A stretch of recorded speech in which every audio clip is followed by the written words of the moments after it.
Good evening, everybody. Car Biker here. Here with Chris and Jamie. And I say evening, it's only 5:45, but we're having an early start to get off to Withensea for the bike night. And I'm using it as an opportunity to test this new setup of mine on this bike. Because I did actually go out on this bike the other day thinking I'm going to try all of the different settings on the microphone and so on to get the sound right. And when I got home I wasn't really that happy with any of them. So I've done the usual thing of turning the gain down as far as it will go. But I was getting quite a bit of wind noise when I was on this bike, a lot less kind of signal to noise ratios, they say, a lot less voice to wind noise ratio than on the Honda. So what I thought I would do is move the microphone around a little bit so it's still stuck inside the side of my helmet next to the cheek pad on its magnet. But this is a sea of red lights.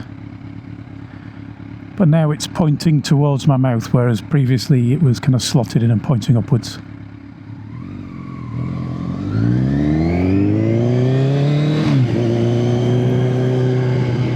Which does mean I have a mouth half full of dead cat.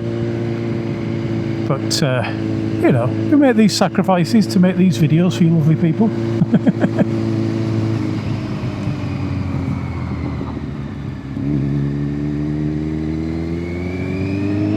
So let's try and get a bit of speed before I get to some roadworks.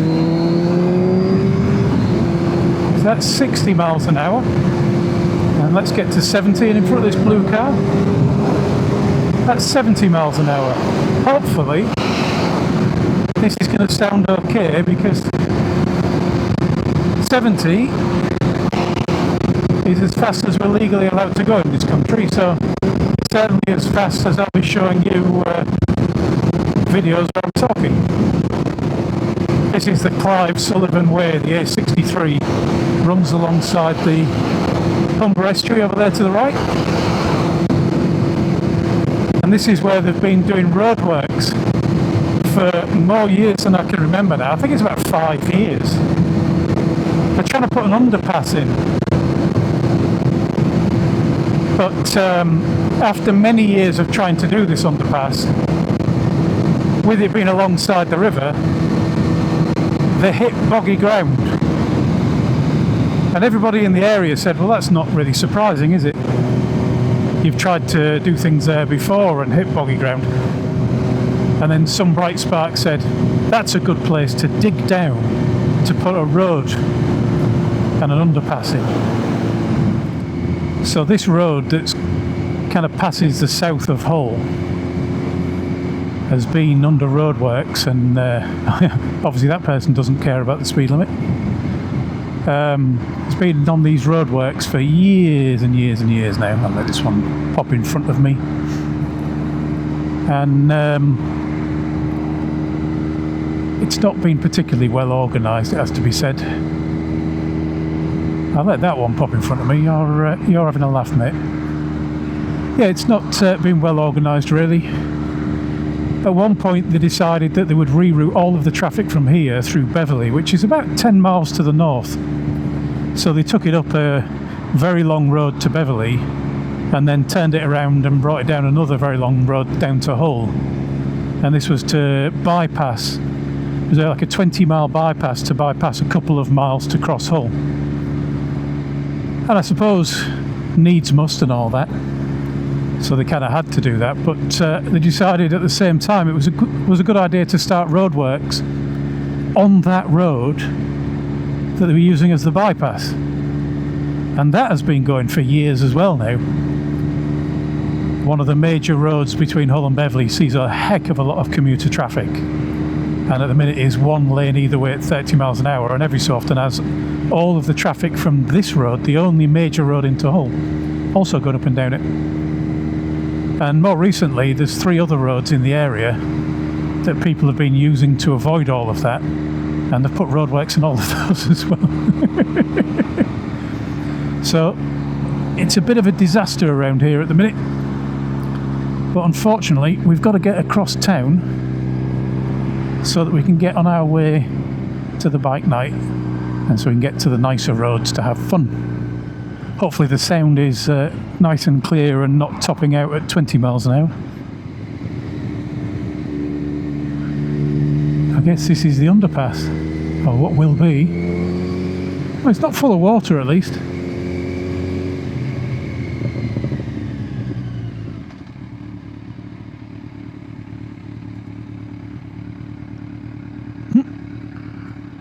Trying to have a look at my camera.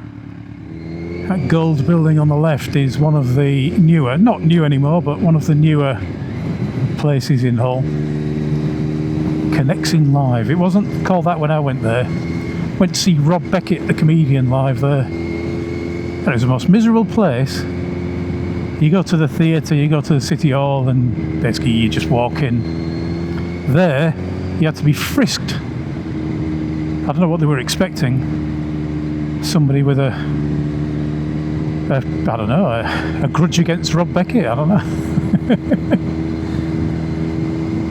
But they were really miserable. I got to the interval and I wasn't feeling so well. I actually ended up being ill for quite some time. I had an ear infection that gave me vertigo, with the room was spinning like I'd had 10 pints, to the point where I ended up off work for a week, and it's really unusual for me to have any time off work. I haven't had any time off work in about 7 or 8 years.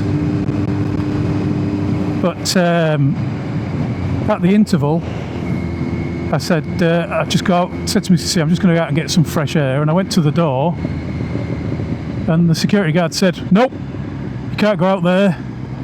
I said, I need some fresh air, not feeling well. He said, no, you can't go outside, you're not allowed fresh air here.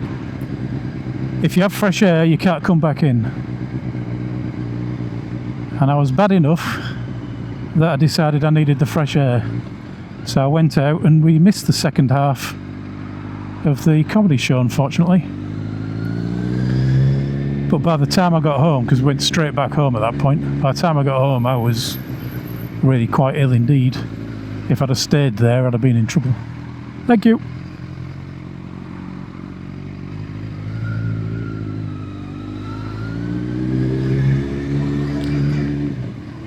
Oh, and a bit more of a microphone test. Since this is 40 miles an hour, this is definitely lanes territory speed. At the minute I've got the microphone kind of pointing sideways, which does feel weird, but maybe it will just give that little boost to the voice over the noise. Later on I'll try it pointing upwards and downwards as well. Coming past the ports here is always a mix of smells. You never know what you're going to get, but they're not necessarily like the Forrest Gump box of chocolates. They're some pretty horrendous chemicals, although at the minute what I can smell smells like tea cakes, or what around here we'd call tea cakes. I don't know how you'd explain tea cakes really. Kind of diesel, kind of bready thing with currants in, quite brown, almost like a hot cross bun.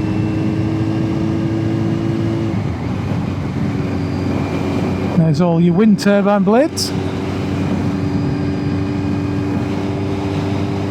Quite small ones, those.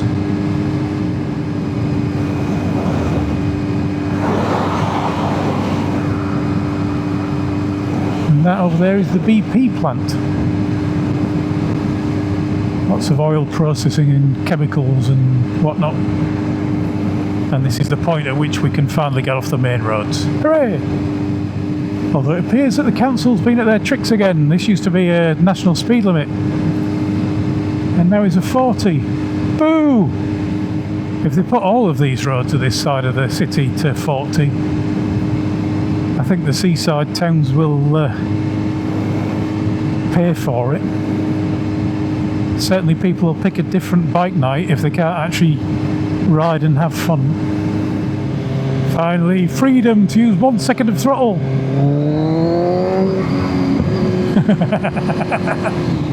I serviced this bike the other day. for about the 9th or 10th time, and for the first time when doing my checks I found a problem, but I actually found two, which was quite weird. I'd noticed the last time before I serviced it, when I put it away, that when I pushed it into the garage, the chain seemed to be making a bit of a funny noise, and I thought, I wonder if I've got a dodgy chain link or something.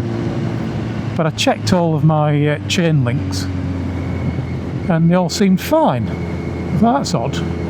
So I lifted the bike and I was spinning the rear wheel, and I could just hear this little, every so often, just a little clunk. And I thought, oh heck, I wonder, is that going to be my wheel bearings? So I popped the rear wheel out, and I did obviously the usual stuff you do with the wheel in, of kind of pulling it side to side and whatnot, and seeing if there was any movement, but there wasn't. So I thought, I'll take them off and I'll feel for any movement in the bearings. So I took the wheel out, took the spacers out, and felt the bearings, and they felt absolutely perfectly smooth.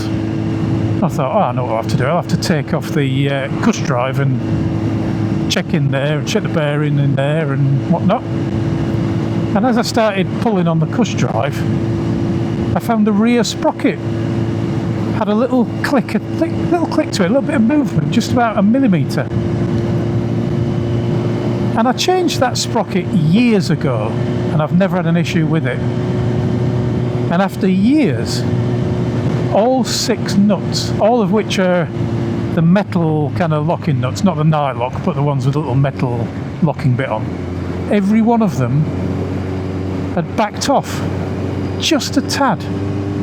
Every one of them was just a little bit loose, which was a worry, and that was allowing the sprocket to move. So I nipped them all up again and put a bit of thread lock on this time, and we'll keep an eye on it.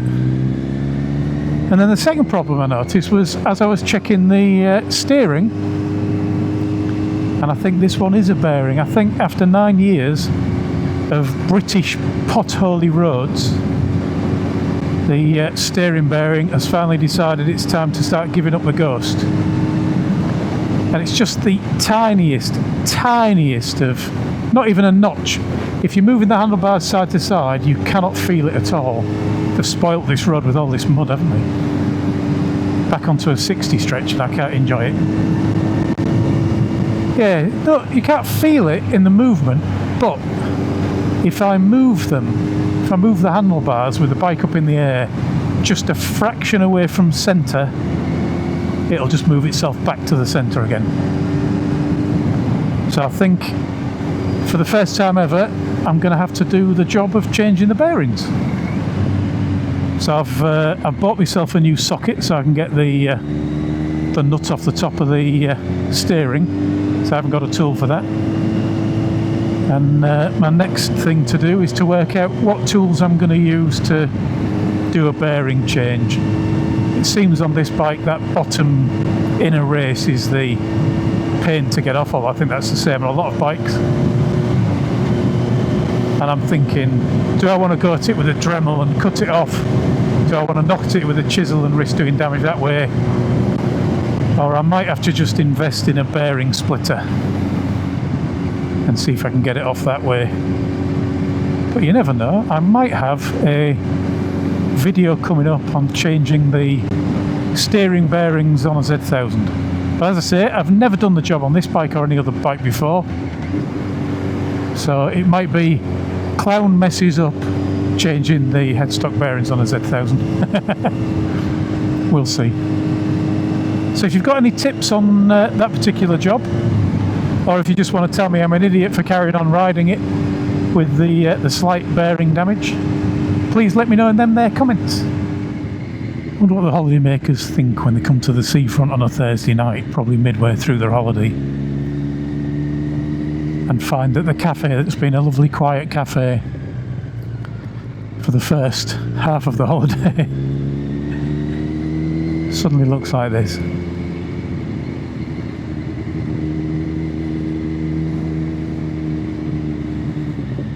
suddenly a tad busier.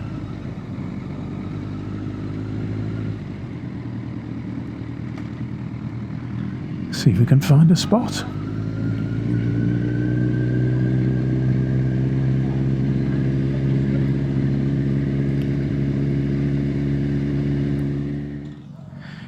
The mighty ZX4RR and the mighty NC750X that's not too much longer going to be in the group. He's getting a new bike. Right, we're just leaving Withensea now after our cup of tea. Time to test the microphone for another time. This time I've got the microphone pointing upwards now and not pointing directly towards my mouth anymore. And that's about 60 miles an hour.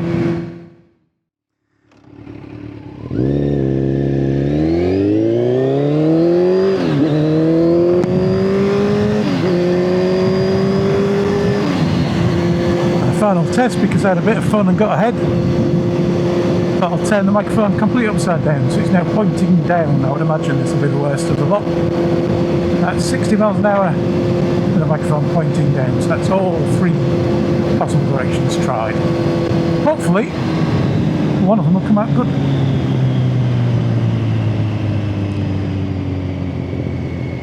And now I'm down at 30 and I know you should be able to hear me. I'll say thank you for watching everyone. Ride safe, and I'll talk to you all again soon.